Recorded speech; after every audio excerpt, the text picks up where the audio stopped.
आणि पुढची बातमी पाहूया। निर्यात होणाऱ्या केळीच्या दरात यंदा मोठी घट झाली आहे। नंदुरबार जिल्ह्यामध्ये मोठ्या प्रमाणात निर्यातक्षम केळीचं उत्पादन घेतलं जातं। मात्र यावर्षी निर्यातक्षम केळी दरात गेल्या वर्षीच्या तुलनेत घट झाल्यामुळे जिल्ह्यातील केळी उत्पादक शेतकरी अडचणीत आहेत। कमी भाव मिळत असल्यामुळे उत्पादनासाठी केलेला खर्चही निघणार नाही, अशी परिस्थिती निर्माण झाली आहे। गेल्या वर्षी एक्सपोर्ट क्वालिटीचा माल 2850 च्या भावाने जात होता। पण या वर्षी तो एक्सपोर्ट क्वालिटीच्या मालाला 1650चाच भाव मिळत असल्याने शेतकरी हवालदिल झालेला आहे। कारण एक्सपोर्ट क्वालिटीचे माल तयार करण्यासाठी बराचसा खर्च येतो आणि या भावाअभावे शेतकऱ्यांचा खर्च जो केलेला आहे तोही निघू शकणार नाही।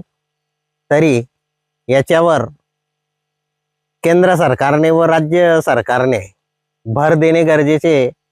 माझे तिकोरा शिवारातील 3 एकर क्षेत्रामध्ये मी केळी लावलेली आहे। ती केळीला भाव नाही, त्याला एक्सपोर्ट क्वालिटीच्या केळीला भाव आहे 1400 रुपये, तर खर्चसुद्धा निघत नाही आहे। एबीपी माझा, उघडा डोळे बघा नीट।